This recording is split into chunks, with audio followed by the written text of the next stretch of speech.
Welcome to Simply Joy by Kristen. I'm Kristen and I'm so glad you are here.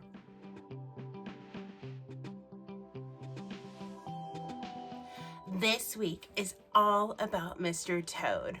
So Mr. Toad, or aka the paper is called Toadally Cool by Connie Lines Designs. She made a full sheet, which is approximately an 8x10, and then she made a multiples, which has a 1 5x7 and 2 4x6s. Today I used the larger one. This is the smaller one, the 5x7, but I'm so excited to take you on this journey. This is kind of like a continuation of last week,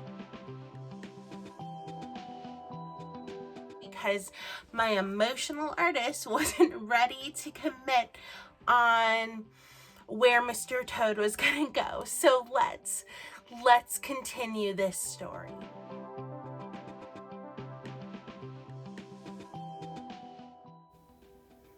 First thing, I knew that I wanted to cut out Mr. Toad. And so I adhered it to a manila envelope just to give it some sturdiness. And ultimately, I decided to remove the flower.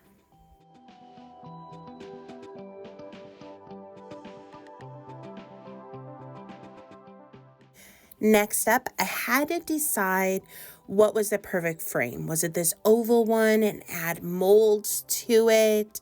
Was it go circular because I already did an oval one? Or maybe it was just have a base that had maybe an edge to it. Or I had so much fun the other day, maybe I just pull out one of my 10x20 canvases.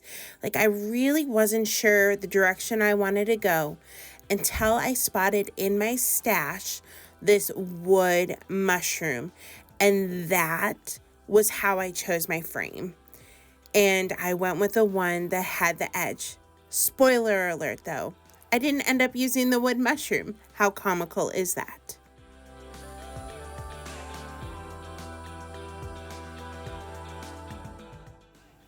So next up, the color palette.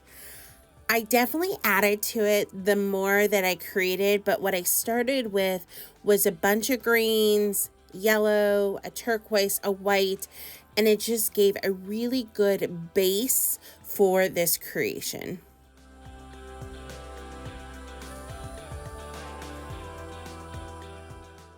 After creating just this fun dimensional background with the paint, I wanted to add to the backdrop, and I decided the next would be transfers, and I used bits and pieces, I think, from 2 different IOD booklets, but feel free to cut them up, move them around. You'll notice some are on the edges. I incorporated a butterfly, mushroom, and I just had fun creating more interest. Just put a clear coat on the background, and all of this is for Mr. Toad. If you know me, I love layers, and I think this project makes me think back in elementary where you had like a box and you were working your way to the front, like you were adding dimension as you came. I don't know what the word is. If you know, I would love for you to share in the comments, but that's what I'm trying to do. I'm trying to build up the layer. So I started with the paint and the transfers, and now I added some transfers on a brown paper bag. I thought the look would be more natural on the brown paper bag, and I cut them out. I added some foam squares. Thank you, April. April made a mention of that in last week's video, but I just thought that it brought depth and interest. And of course, now the mushrooms. So I told you I didn't use the wood one, and that's because I felt like it didn't allow for more layers, and so I traced it out and used a manila folder instead and created a couple mushrooms, and then of course used foam to lift them up as well. One more thing, the turquoise mushroom is actually a Kleenex box, like when you tear the lid off. So you can use anything to create anything. You know what I'm saying?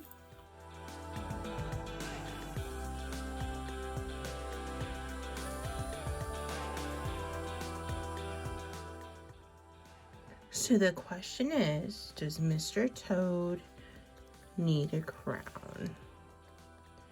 I think he does.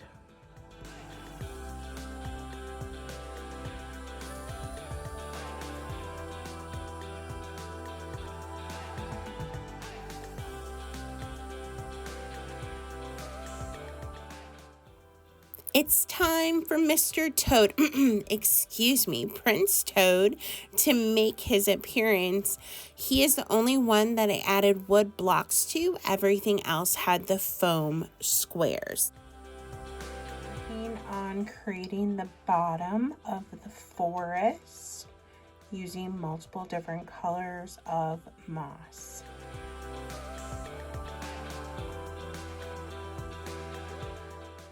So I primarily stuck to these 3 colors. This green was my main, and then I did a little hint of the dark green, and then I guess you would call it kind of like a creamy brown, maybe.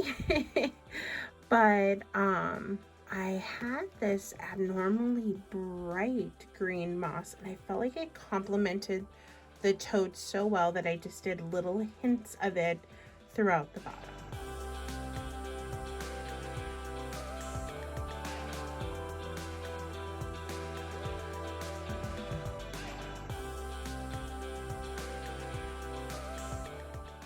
If you are enjoying today's video, please subscribe, and you know, as always, I love when you leave me a heart in the comments. I felt like I needed one more thing, and so the mini mushrooms came in. Do you love them too?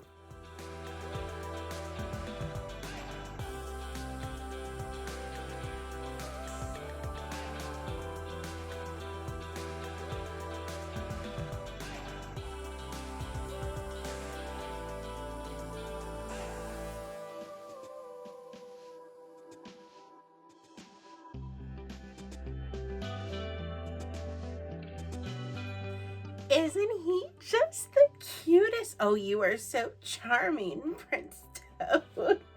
I mean, I know they say kiss a prince frog, right? Oh, well.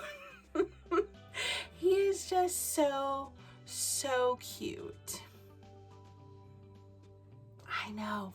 And can you believe, like, this is the top of a Kleenex, and I used manila folder and a paper bag and all kinds of different transfers to create layers. So, you know, there's the paint and then the transfers and then the first layers with the foam. Then you added in the mushrooms, popped out Mr. Toad just a little bit more with blocks.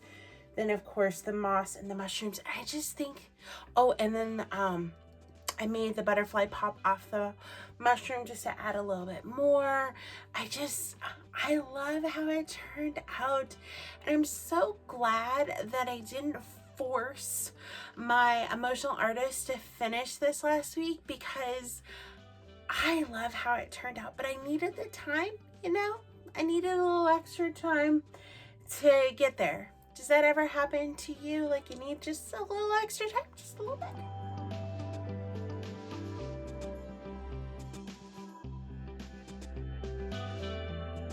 Hello, friend. I'm just so glad you are here. It means so much, and thank you for all the comments and the hearts and just the encouragement. I love making these videos for you. So I want to share a few things. We got some changes happening here at the channel. So you know how sometimes a chapter ends and a new one begins? I kind of feel like that's where I'm at. So when I did the Maker's Box in January, I didn't know that chapter was gonna end, but it did. I'm just so grateful for the time that I was able to represent the box and create with it, and I just had so much fun. And please continue to watch all those amazing creators. Just adore them, and they are so talented. And so, when the chapter closed, and it made me have some time to reflect. And my motto this year is to be proactive, not reactive, for things to be sustainable. And it really opened a new chapter, and it made me think I move at a different pace as a creator. I definitely am slower. I remember, yeah, I just remember Kelly Gao. She was an amazing mixed media artist, and she was talking about like how she can create fast, and I was always impressed. And we all have our areas, and mine, I just move at a slower pace, and that's okay. And so I just decided, because I love doing this so much, I get tunnel vision when I'm creating for a video every week, and it takes me so long to think things through. Like, my brain is just, you saw the layers, you saw Mr. Toad today. And so for your balance and sustainability and being proactive, not reactive, this is only one little piece of Simply Joy by Kristen. I have, the booth, I have the craft shows that are coming up. Plus, there's all this stuff that happens behind the scene. I still got to finish organizing, and that's not even to mention just the stage of life on the personal side. So I have decided to reduce my videos to the first and third week of every month, and I'm leaning towards Fridays at 7 p.m. Here's why. One, I've been sticking to Fridays, but a lot of us drop at a very similar time, and so I thought maybe I would stagger it a little and help those on the West Coast, because when I drop at 5, I think, 2 out there, so maybe this would help bump. But I am open to Thursdays. If you would prefer the first and third Thursday of every month, let me know if that is a better fit. But I'm excited for it. I know some people are so talented, and they are so efficient, and they can get 2 videos out every week, and some can do the 1 video a week. But then I also know other creators where it's once a month or as they can, and I think that's so important to find our own rhythm, our own pace. And I think I'm gonna try out twice a month. I want it to be sustainable because I love doing this, but I also need to focus on the other areas too. But yeah, I'm excited. I'm looking at ways to be proactive, not reactive. I'm looking at this as a new chapter. I'm excited of where it's going to go. And I hope that you just join me on this journey. Looking forward to seeing you in 2 weeks. Mark your calendars. Okay, one more thing. Just one more thing, right? I have been doing ATCs in the month of January. Well, I'm going to do it all year, but I thought it would be fun to show you the ones I created in January. So I'm a part of 3 groups. The first one is me. It's just for me. I get to do whatever I want to do. I do them on Mondays. Then Connie's. Yes, the painted photographer, or Connie's Lines and Designs, that Connie. Yes, that Connie. And she was the 3rd one that I joined, but she was inspired by mine, so she created one, and now I'm doing hers as well. And so she picks the color of the birthstone. So in the month of January, we had 4 red cards. She makes them on Tuesdays, but she drops it on Wednesday. So I have 4 there. And then I'm in something called the Full Deck Challenge number 3, and that drops Thursday, Friday. So that one actually, you'll notice, has 5 cards. And we are supposed to do mini collages. We're supposed to have a carryover through all of our cards, and then she gives us the prompt. And so right now we're working on colors, and so it was red, orange, yellow, light green, and dark green. My carry throughs, you'll notice that I have hearts going on, and I'm working on incorporating people. Oh, plus we have to use an element from the previous card on the next one, so that's why they're a little bit more elaborate, but I just had to share them with you, so I hope you love them. But more than that, I hope it inspires you to make your own. If you have any questions, just reach out, and I have in the description the different groups that I'm a part of.